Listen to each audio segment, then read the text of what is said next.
Hi friends, welcome to Aarthi's Kitchen and Vlogs. ഇന്ന് നമ്മൾ കാണാൻ പോകുന്നത് ഒരു എഗ് റെസിപ്പിയാണ്. എഗ് ബുർജി എന്നും പറയും, എഗ് ചിക്കിയതെന്നും പറയും. അത് എങ്ങനെയാണ് ഉണ്ടാക്കാൻ പോകുന്നത് നമുക്കൊന്ന് ആദ്യമായിട്ട് ഒരു കടായി അടുപ്പത്ത് വെച്ചിട്ടുണ്ട്. അതിലൊരു 4 ടേബിൾ സ്പൂൺ എണ്ണ ഒഴിച്ചു കൊടുക്കാം.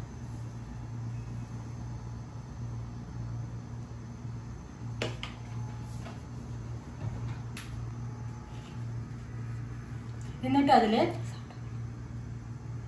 1 ഇഞ്ച് ഇഞ്ചി കട്ട് ചെയ്ത് വെച്ചിട്ടുണ്ട്. 2 പച്ചമുളക് അരിഞ്ഞിട്ടുണ്ട്, അത് ഇട്ട് കൊടുക്കാം.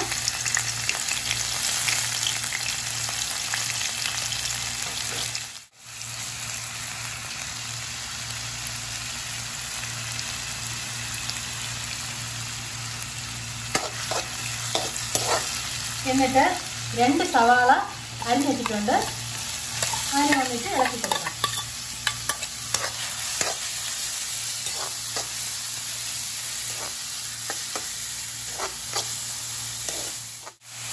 സവാള ഇട്ട് കൊടുത്തിട്ടുണ്ട്. ഉടനെ തന്നെ 1/2 ടേബിൾ സ്പൂൺ ഉപ്പിട്ട് കൊടുക്കാം.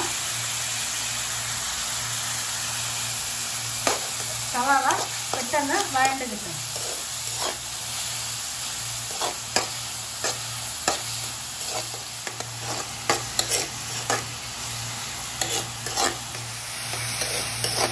ഇവിടെ ഉള്ളിയൊക്കെ ഏകദേശം വഴണ്ട് വരുന്നുണ്ട്. ഇവിടെ ഉള്ളിയൊക്കെ നന്നായിട്ട് ചുമന്ന് വന്നിട്ടുണ്ട്.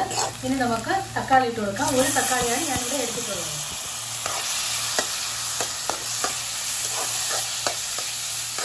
തക്കാളിയൊക്കെ നന്നായിട്ടൊന്ന് വഴണ്ട് കിട്ടണം.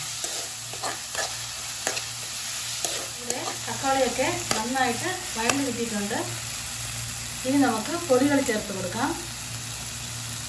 1/4 ടേബിൾ സ്പൂൺ മഞ്ഞൾപ്പൊടി,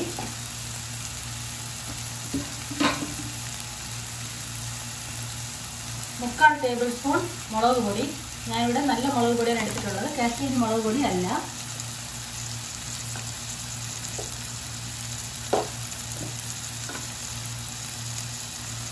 കാശ്മീരി മുളക് പൊടിയാണ് യൂസ് ചെയ്യുന്നതാണെങ്കിൽ 1.5 ടേബിൾ സ്പൂൺ എടുക്കാം. ഇവിടെ അടുത്തത് 1/2 ടേബിൾ സ്പൂൺ ഗരം മസാലയാണ്.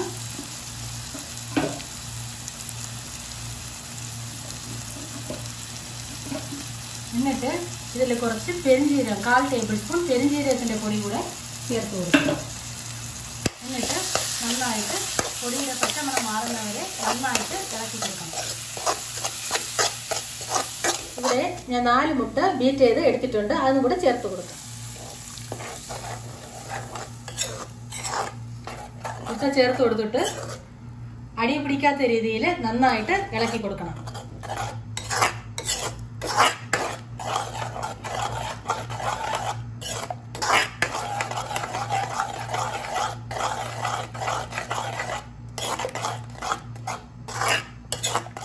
ശകലം സ്റ്റൗവിൻ്റെ ഫ്ലെയിം ഒന്ന് കൂട്ടി കൊടുക്കാം. എന്നിട്ട് നന്നായിട്ട് ഇളക്കി കൊടുത്താൽ മതി. അടി പിടിക്കാത്ത വണ്ണം നന്നായിട്ട് ഇളക്കി കൊടുക്കണം. ഇവിടെ എഗ് ബുർജിയൊക്കെ റെഡിയായിട്ട് വരുന്നുണ്ട്. ഇവിടെ റെഡി ആയിട്ടുണ്ട്. ഇനി ഇവിടെ കറിവേപ്പില കൂടെ ഇട്ട് ഇളക്കി കൊടുക്കാം.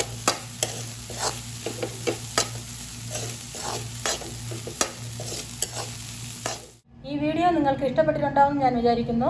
ഇഷ്ടപ്പെട്ടിട്ടുണ്ടെങ്കിൽ ദയവായി ഒന്ന് ലൈക്ക് ചെയ്യൂ, ഷെയർ ചെയ്യൂ, കമൻറ്റ് ചെയ്യൂ, പിന്നെ മറക്കാതെ സബ്സ്ക്രൈബ് ചെയ്യൂ. Thanks for watching.